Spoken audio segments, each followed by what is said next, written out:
Alors que l'argent est de toute évidence au cœur de nos sociétés malades, personne n'ose s'apercevoir qu'il est le poison qui les ronge. Nul n'a le courage de le dénoncer comme l'ennemi séculaire de l'humanité. Ces temps d'aveuglement et de lâcheté sont révolus. L'heure est à la vérité et à la révolution. Aussi les patriciens ont-ils résolu d'exposer les concepts qui les poussent à agir dans le présent et les principes de la cité qu'ils veulent fonder dans le futur. Ce manifeste annonce à l'homme que la révolution a commencé dans les esprits et à l'argent que son règne touche à sa fin.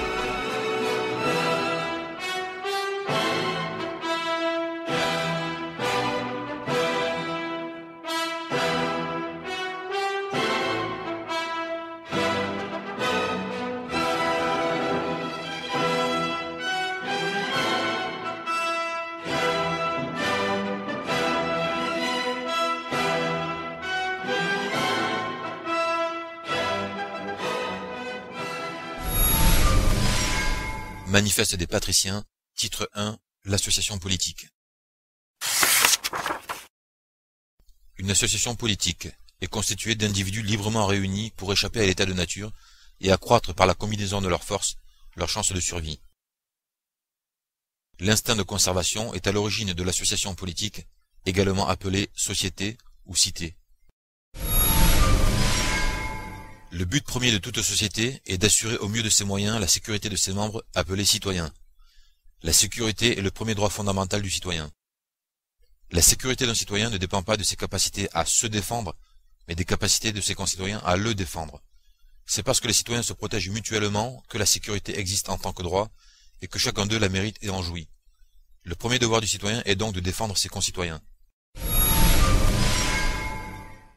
Un citoyen doit être plus en sécurité en société que dans l'état de nature, au moins autant, jamais moins. Lorsque les droits d'un citoyen sont menacés sans que la société intervienne ou soit en mesure d'intervenir, celui-ci peut les défendre lui-même par tous les moyens dont il dispose, et quelles qu'en soient les conséquences. Quand la garantie sociale manque à un citoyen, celui-ci ne peut avoir moins de liberté que s'il était dans l'état de nature. Pour jouir de la sécurité que la société doit garantir à ses membres, il faut d'abord en faire partie, être admis à l'intégrer, et faire ensuite tout ce qu'elle exige de chaque citoyen pour ne pas en être exclu.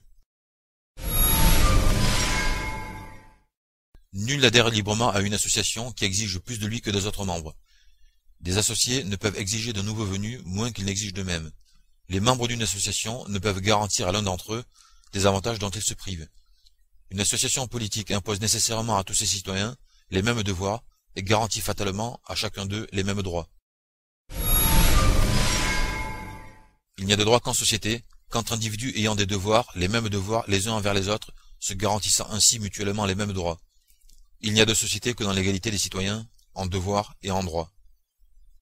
L'égalité est le principe fondamental de l'association politique et de l'ordre social. L'accomplissement d'un devoir ne génère en soi aucun droit. Tous les droits sont attachés à la citoyenneté qui s'obtient et se conserve par l'accomplissement de tous les devoirs du citoyen. Les hommes étant contraints par leur nature sociable de vivre ensemble, la société doit susciter le désir d'en faire partie en ôtant aux citoyens toute envie de la fuir et en leur donnant toutes les raisons de rester en son sein. La cité étant une libre association, les citoyens sont libres en théorie de la quitter et doivent être libres tout en lui appartenant. La liberté en tant que droit fondamental consiste, pour un citoyen, à avoir les mêmes droits que ses concitoyens, de sorte que l'intérêt de chacun soit que les libertés des autres, dont il jouira lui-même, soient le plus étendues possible, tout en étant borné par le respect des droits d'autrui. Les devoirs et les droits fondamentaux des citoyens se ramifient en devoirs et droits indirects. La nature et le nombre des devoirs et des droits indirects des citoyens reflètent les capacités de l'espèce et le développement de la société. Tout citoyen qui manque à ses devoirs usurpe des droits. Tout citoyen qui attente aux droits d'un autre citoyen est un oppresseur. Usurpateurs et oppresseurs ne sont plus citoyens, ce sont des ennemis. L'inégalité en droit dissout l'association politique.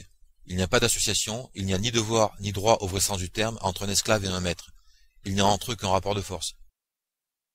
L'inégalité entre individus d'une même société est la source de tous les fléaux. L'inégalité est anarchie, l'égalité est ordre. Titre 2. Cité, citoyenneté et contrat social. la cité et l'ensemble des citoyens qui la composent. Le rôle de la cité n'est pas de faire le bonheur des hommes, mais de maintenir l'égalité, c'est-à-dire de garantir à ses citoyens la jouissance des mêmes droits, afin qu'ils soient en tant qu'individus le moins malheureux possible et libres de chercher leur bonheur. L'égalité est le principe fondamental de la cité. Le principe d'équité qui, lui, repose sur la notion de valeur, donc sur l'arbitraire, impose l'iniquité, et est un subterfuge capitaliste, individualiste, anti-égalitaire, et donc antisocial. Et demeure citoyen, tout individu reconnu comme tel par la cité, tout individu qui s'est acquitté de ses devoirs envers elle et joué par conséquent de tous les droits du citoyen, tout individu qui adhère de fait au contrat social. L'union des citoyens repose sur un accord tacite ou officiel, le contrat social. Ce contrat est identique pour tous les citoyens. En fixant les devoirs et les droits du citoyen, il impose à tous les citoyens les mêmes devoirs envers la cité et reconnaît à chacun les mêmes droits dans la cité. Il ne peut y avoir qu'un contrat social par société. Il n'y a pas de demi-citoyenneté.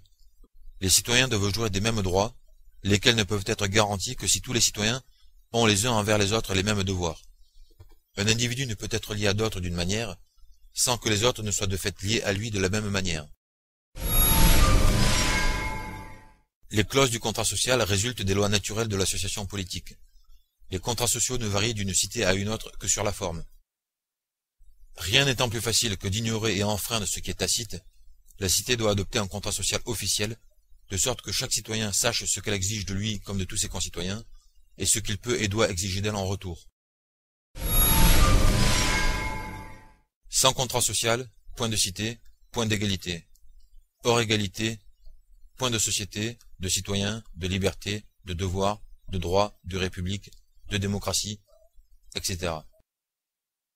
Quiconque remplit envers la cité l'ensemble de ses devoirs est citoyen et doit être l'égal en droit de ses concitoyens.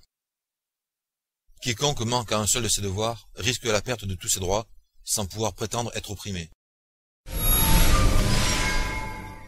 Selon les lois naturelles de l'association politique et le contrat social, les devoirs fondamentaux du citoyen sont défendre la cité, être solidaire de ses concitoyens, respecter les droits d'autrui et participer à la vie de la cité selon ce qu'elle considère comme une participation. La forme de participation à la vie de la cité la plus courante, du moins la plus évidente, est le travail. Tout travail reconnu par la cité rend citoyen à part entière celui qui l'accomplit.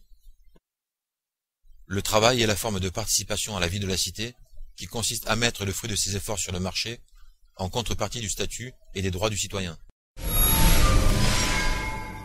Le travail est pour le citoyen dans la cité ce que les efforts pour survivre sont à l'homme seul dans la nature. La cité ne constitue pas un refuge pour les feignants, elle facilite un devoir naturel, mais n'en dispense aucunement les individus valides. Celui qui ne veut pas travailler pour la cité n'a droit à rien dans la cité. Il ne veut pas être citoyen, il ne l'est pas. Les études supérieures étant nécessaires pour travailler ultérieurement sont elles-mêmes un travail. Les étudiants sont des citoyens à part entière. La cité est une mère qui doit protection à tous ses enfants, qu'ils soient dévoués, provisoirement inaptes à travailler ou malheureusement invalides. Après un temps passé à travailler, égal pour tous, les travailleurs doivent pouvoir être libres de s'arrêter, tout en restant citoyens à part entière. Selon les lois naturelles de l'association politique et le contrat social, les droits fondamentaux du citoyen sont la sécurité et la liberté, qui se traduisent par le droit de profiter de tous les bienfaits de la cité. La liberté est l'ensemble des libertés ou droits indirects reconnus par la cité à ne serait-ce qu'un citoyen, et devant donc être reconnus à tous les citoyens. Des libertés ne sont pas la liberté. Il ne suffit pas que des individus jouissent de quelques libertés identiques pour que cela fasse d'eux des citoyens réellement égaux et libres. Un droit est naturellement borné par les envies du citoyen qu'il exerce ou en jouit, par l'exercice ou la jouissance par ses concitoyens de ce même droit, par les possibilités réelles de l'exercer et éventuellement par la loi égale pour tous. Toute autre borne est artificielle, arbitraire et source d'oppression. Les droits du citoyen dépendent de la cité dans laquelle il vit, non de l'entreprise par le biais de laquelle il remplit envers la cité son devoir de travailler. Un citoyen ne peut être tenu de travailler pour la cité et être pénalisé par elle pour sa spécialisation professionnelle. Nul n'est irremplaçable. Il n'y a pas de sous-métier. Tous les travailleurs sont complémentaires. Aucune fonction ne justifie une quelconque supériorité en droit. La complémentarité des travailleurs commande leur égalité en droit en tant que citoyens. Celui qui croit que par son travail il mérite plus de droits que ses concitoyens, oublie qu'il est ce qu'il est grâce à la cité, qu'il travaille dans et pour la cité, que seule la cité peut reconnaître et garantir ses droits, que la cité est l'ensemble de ses concitoyens, et qu'il n'y a de droit que dans l'égalité. Celui qui veut vivre dans la cité doit sacrifier ses prétentions d'individu à ses droits de citoyen. La cité doit honorer les vertus des particuliers, sans attenter aux droits des citoyens, autrement dit à l'égalité. Les lauriers seuls doivent couronner les vertus. Prétendre à autre chose, c'est déjà en être indigne. Le mérite personnel ne doit trouver sa récompense que dans la satisfaction personnelle et la reconnaissance publique. Chaque citoyen doit mériter seul ses droits auprès de la cité. Nul ne peut jouir des droits mérités par un autre. Les droits ne sont ni héréditaires, ni transmissibles, ni cumulables, ni jouables, ni escamotables, etc. Les bienfaits de la cité sont le fruit de la participation des citoyens. Les fruits du travail sont généralement mis sur le marché. Pour profiter de tous les bienfaits de la cité, les citoyens doivent non seulement avoir accès au marché, mais encore jouir d'un égal droit d'accès. Le droit d'accéder au marché étant en quelque sorte le pendant du devoir de participer à la vie de la cité, n'appartient qu'à ceux auxquels la cité reconnaît le statut de citoyen et ne porte que sur les produits du travail présents sur le marché. Quoique l'égalité en bien ne soit ni possible, même dans l'égalité, ni souhaitable dans l'absolu, une trop grande disparité de propriété entre concitoyens ne peut résulter de la libre expression de leur goût. Elle révèle un état d'inégalité en droit, donc un état d'oppression. L'oppression est un état intermédiaire entre l'état de nature, dont les hommes veulent sortir, et celui de société, vers lequel ils tendent. Il y a oppression d'une manière ou d'une autre dès lors que les citoyens sont inégaux en droit. Les opprimés sont vis-à-vis de leurs oppresseurs dans un rapport de force, non de droit. Ils peuvent légitimement secouer leur joug et même les abattre s'ils en ont l'occasion. Une oppression persistante témoigne seulement de la puissance des oppresseurs et de l'incapacité provisoire des opprimés à se libérer. Titre 3. L'argent. L'argent, c'est la croyance que la notion de valeur marchande est nécessaire pour échanger. La pratique initialement incontournable du troc, consistant à échanger entre individus et à mettre les objets en équivalence, a amené les hommes à concevoir la notion de valeur marchande et à la croire indispensable aux échanges. L'évolution a ensuite amené les hommes à adopter la monnaie qui concrétise l'argent, perpétue un mode d'échange individualiste et dont l'usage inculque à toutes les générations les préjugés monétaires. Étant donné qu'elle repose sur la notion de valeur marchande, la monnaie introduit fatalement dans la cité le subjectif, le relatif, l'arbitraire, l'intérêt particulier, la différence de prix entre les choses, entre les producteurs, entre les hommes, et finalement l'inégalité en droit entre les citoyens. Sous l'argent, les valeurs sont concrétisées par des objets ou des unités monétaires qui matérialisent et donnent seuls le droit d'accéder au marché. Les unités monétaires, étant destinées à circuler et ne pouvant se répartir également de par le jeu des valeurs, permettent aux uns de dépouiller les autres de leurs droits. Un prix est la conséquence d'une chaîne de prix dont il n'est lui-même qu'un maillon, à moins qu'il ne soit fixé arbitrairement. Les prix n'ont rien à voir avec la soi-disant valeur des choses. Ce sont les hommes qui, en dernière analyse, ont un prix, sont payés et ont besoin de monnaie pour se payer les uns les autres. La monnaie n'aurait pas de raison d'être si le travail, au lieu d'être rémunéré avec des unités, conférait la citoyenneté, donc les droits du citoyen, dont celui d'accéder au marché. Car alors les choses n'auraient ni coût ni prix, et les hommes n'auraient pas besoin de monnaie. C'est ce besoin de monnaie auto-alimentée qui empêche les hommes de concevoir une autre forme de salaire, et les enferme dans la logique monétaire. Tout ce qui est justifié par l'argent est injustifiable autrement, et n'est en rien justifié d'un point de vue social. Tout ce qui semble financièrement logique est socialement absurde. La nature des unités monétaires importe si peu qu'elles sont en passe d'être aussi virtuelles et imaginaires que la notion même de valeur. Un pauvre ne sera bientôt plus séparé d'un riche par rien, sinon par l'argent qui n'existe que dans leur esprit. L'argent est une croyance dont l'homme est prisonnier physiquement. Il n'existe que par l'homme, mais l'homme peut exister sans lui. L'argent, qui ne fait pas le bonheur des hommes, fait le malheur des peuples. Seul l'argent et la monnaie, créant ou perpétuant un contexte inégalitaire, permettent d'abuser du pouvoir hiérarchique ou de donner du pouvoir sans autre mérite que la fortune. Le pouvoir des riches réside moins dans leur personne que dans leur fortune, qui, en les dotant de droits étendus, leur confère des forces infiniment supérieures à leurs forces naturelles. Il y aura toujours des riches et des pauvres sous l'argent. Un riche n'est pas et ne sera jamais l'égal en droit d'un pauvre. Richesse et pauvreté, exploitation et corruption, oppression et inégalité sont inhérentes à l'argent. L'argent est un tyran. La monnaie est l'instrument de cette tyrannie. L'argent est le plus grand ennemi de l'homme, avant l'homme lui-même. Quiconque a lu ces lignes et néglige encore le rôle de l'argent, ou justifie son existence, se fait complice de l'inégalité, de l'exploitation et de l'oppression capitaliste. C'est un capitaliste lui-même. Titre 4. Droit d'accès et carte civique. Un moyen d'échange est théoriquement un intermédiaire entre les devoirs et les droits du citoyen, puisqu'il permet à ce dernier d'accéder au marché, après avoir participé à la vie de la cité, mais aussi entre les citoyens eux-mêmes, puisqu'il leur permet, à travers les biens qu'ils retirent du marché et les services dont ils profitent, d'échanger mutuellement leur travail.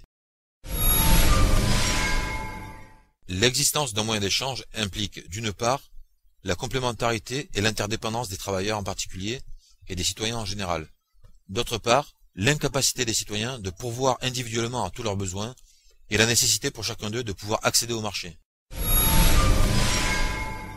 Dans la mesure où la plupart des bienfaits de la cité sont le fait du travail et se trouvent sur le marché, le moyen d'échange est un élément vital pour les citoyens et le paramètre central de la cité. De la nature du moyen d'échange dépendent donc la nature des rapports entre les citoyens et leur mentalité.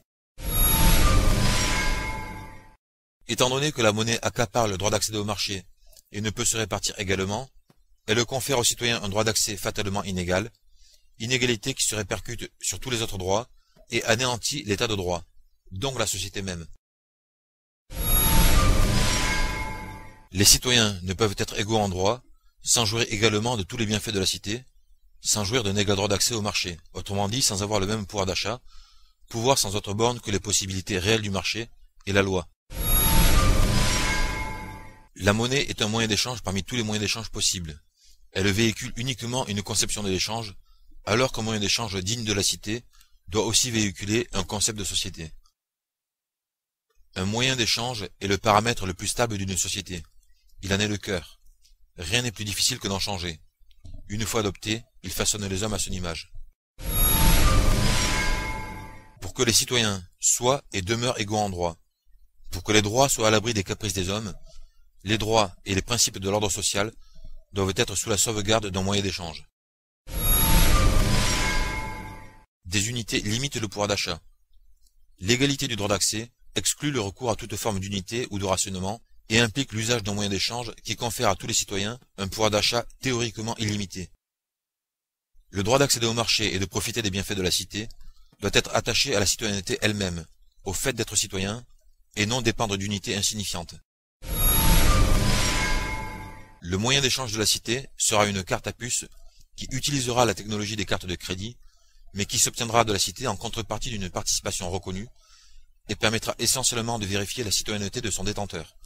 Cette carte, appelée carte civique, conférera à tous les citoyens un pouvoir d'achat indéfini, théoriquement illimité et donc égal.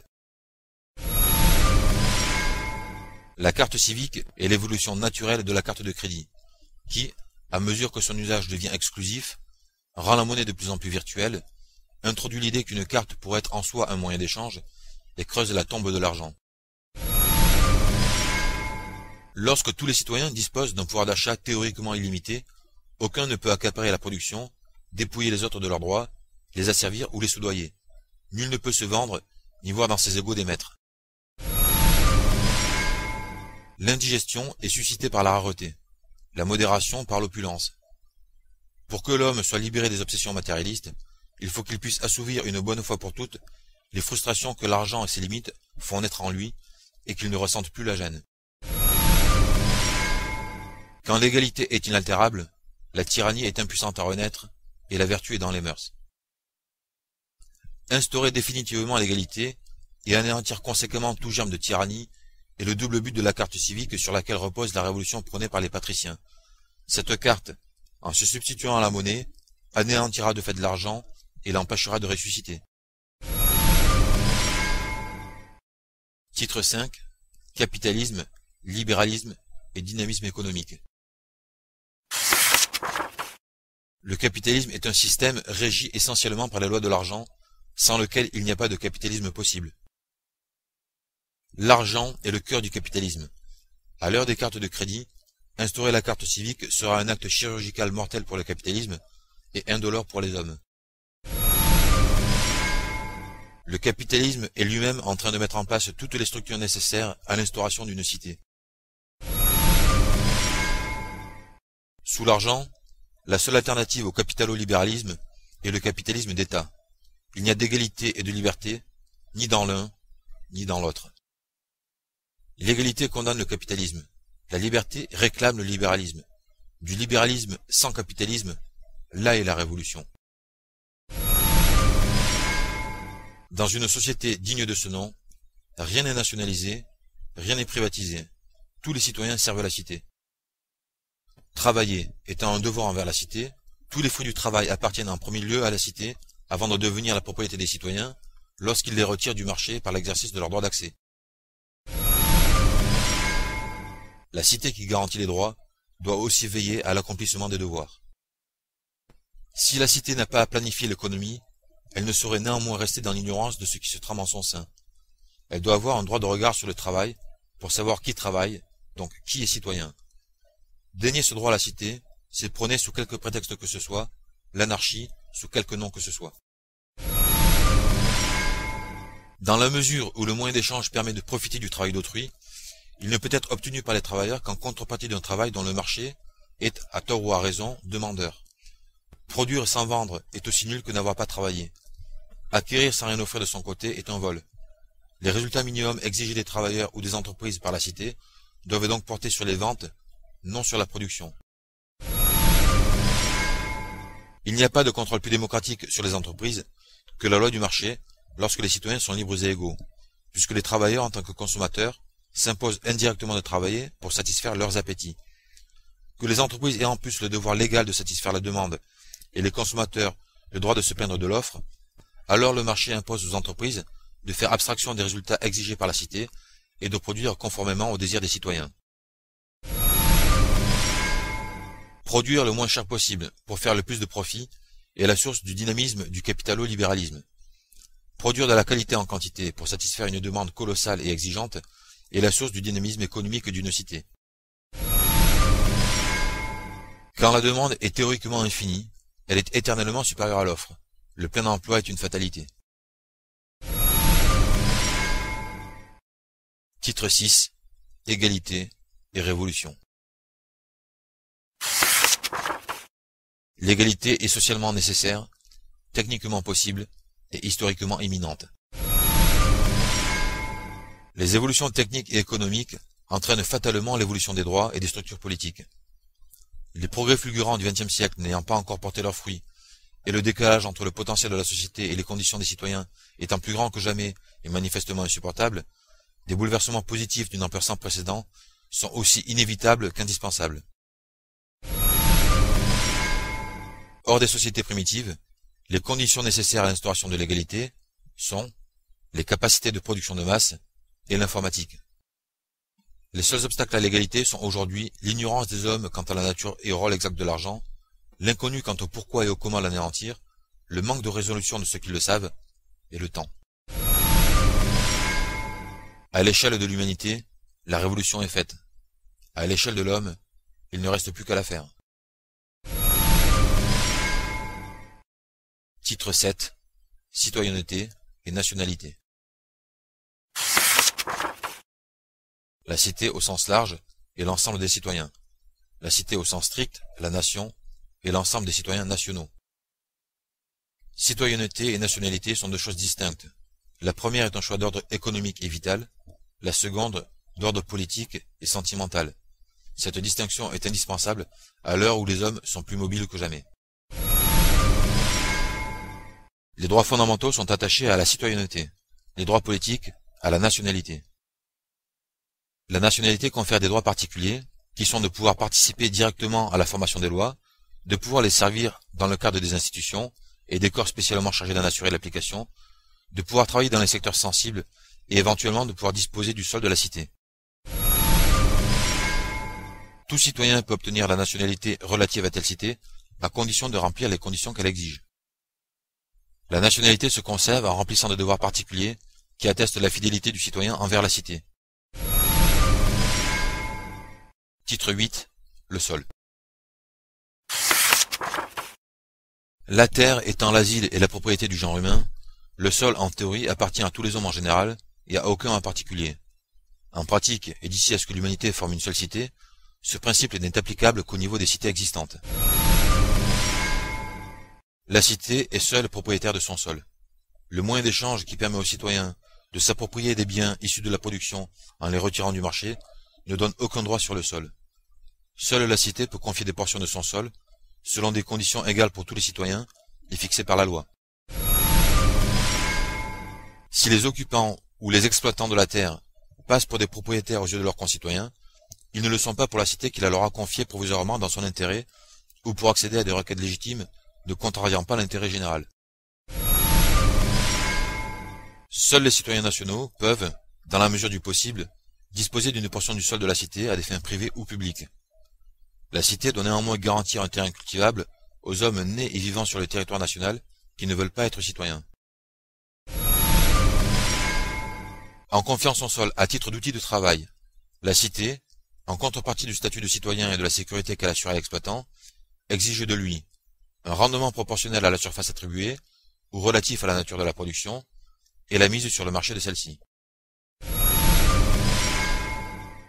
Titre 9. Loi, gouvernement et démocratie. La légitimité prévaut sur toute légalité, et légitime tout ce qui procède des principes de l'association politique, tout ce qui tend à proscrire l'inégalité entre les citoyens ou à préserver leurs droits. Lorsque deux légitimités s'opposent, celle qui tend au bien du plus grand nombre prime, le salut de la patrie et la loi suprême.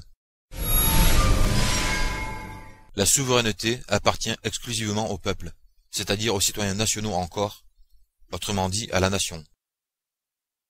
Les élus du peuple sont au service du peuple. Ils ne sont pas les interprètes de sa volonté, mais ses instruments.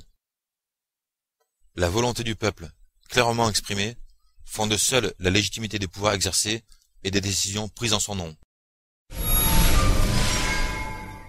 Est une loi, toute règle acceptée par le peuple, c'est-à-dire par la majorité des citoyens nationaux. Toute règle n'ayant pas été ratifiée par le peuple n'a d'une loi que le nom. Pour ériger son gouvernement, le peuple exprime sa volonté par la voie du suffrage universel ou, contre un pouvoir arbitraire, par une action pacifique si possible, par l'insurrection armée si nécessaire. Tout régime politique qui ne laisse au peuple pour se faire entendre d'autres moyens que le recours aux armes est tyrannique. Le peuple a le droit inaliénable de le renverser. Tous les hommes libres en ont le devoir. Toute constitution qui, au-dessus des organes législatifs et exécutifs, même composés d'élus, ne prévoit pas une institution populaire souveraine et de fréquents référendums, est une mascarade démocratique. Il ne peut y avoir de véritable démocratie dans l'inégalité, et une pseudo-démocratie ne peut accoucher de l'égalité. L'égalité ne repose pas sur la démocratie, c'est la démocratie qui repose sur l'égalité. Titre 10. Patrie et patriotisme. La patrie d'un homme est l'humanité. La patrie d'un citoyen est la cité. Le patriotisme est la porte de la fraternité universelle. Le patriotisme, c'est l'amour des siens. Le nationalisme, c'est la haine des prolétaires sous couvert de chauvinisme. L'internationalisme, version gauchiste, c'est l'amour des autres et la haine des siens. Un vrai patriote considère ses compatriotes, ses concitoyens, comme ses égaux, non comme des marchepieds ou de la chair à canon. Quiconque néglige, méprise, exploite ou tyrannise une portion de l'humanité n'a pas de patrie et se déclare l'ennemi du genre humain. Titre 11. Révolution et révolutionnaire. Une révolution est une tentative de proscrire l'inégalité. L'égalité est le but fondamental de la révolution. Concevoir la révolution comme une entreprise permanente, c'est vouloir lutter sans fin contre l'inégalité. C'est donc ignorer le moyen d'instaurer l'égalité, donc perpétuer l'oppression sous de nouvelles couleurs. Dans l'inégalité, sous l'argent, chaque individu est en lutte contre tous les autres. Les classes sont une illusion d'optique. La lutte des classes est une voie sans issue. Une révolution qui ne compte que sur des hommes pour défendre ses conquêtes contre d'autres hommes, au lieu d'être soutenue par la simple force des choses, sombre nécessairement dans la guerre civile et éventuellement la dictature politique. Ce n'est pas une révolution. Le projet d'anéantir l'argent doit être dans les esprits et adopté par le peuple avant d'être mis en application. Avoir besoin de recourir à la violence pour instaurer la carte civique serait le signe qu'il ne l'est pas et que l'heure de la révolution n'a pas encore sonné. La force de la révolution est dans les choses. Il n'y a de révolution irrévocable que les évolutions révolutionnaires. Tous les peuples évoluent à un rythme différent. Les conditions de la révolution ne peuvent être réunies partout en même temps. La révolution ne pouvant être mondiale sera donc locale, nationale. Ceux qui, pour une raison ou une autre, prônent l'idée absurde d'une révolution mondiale ou universelle sont consciemment ou non des contre-révolutionnaires. Une révolution se produit lorsque l'évolution des choses et celle des idées se rencontrent. La révolution est impossible tant que les choses et les hommes ne sont pas mûrs, elle est inévitable lorsqu'ils le sont. Les choses étant ce qu'elles sont, les révolutionnaires ne peuvent faire évoluer que les idées en mettant au service de la révolution tous les moyens que leur époque fournit. Il est difficile de combattre une idée et impossible d'arrêter une idée simple et juste. Invisibles et insaisissables comme le vent, puissants et éphémères comme la tempête, tels doivent être les révolutionnaires. La révolution est un coup de foudre. Elle consiste en une décision historiquement nécessaire qui, aussitôt appliquée, change tout à jamais et met fin à la révolution elle-même. Rien ne sert de tout révolutionner en même temps, il faut révolutionner l'essentiel et laisser le temps révolutionner le reste. Un gouvernement révolutionnaire est indispensable pour ôter le pouvoir aux contre-révolutionnaires et prendre les décisions révolutionnaires. L'instauration de la carte civique et l'anéantissement de l'argent interviendront lorsque le capitalisme sera partout à l'agonie, lorsque chaque pays capitaliste sera trop occupé à essayer en vain de sortir de ses difficultés pour avoir l'envie et les moyens de combattre le peuple qui, le premier, osera cette révolution. Titre 12. Les patriciens. Le but des patriciens est de rassembler et d'organiser les vrais républicains en une force révolutionnaire capable d'exister, d'inspirer aux citoyens la haine de l'argent et l'amour de l'égalité, de promouvoir l'idée d'une carte civique, d'approfondir la théorie du civisme et à terme de parvenir démocratiquement et provisoirement au pouvoir pour ouvrir l'ère de l'humanité. Est un patricien quiconque adhère au présent manifeste et s'en fait le champion. L'ouvrage des patriciens sera scellé et leur mission accomplie quand la carte civique et l'égalité seront une réalité. Vous voulez l'impensable, vous n'êtes plus seul. Vive la Révolution, vive la France!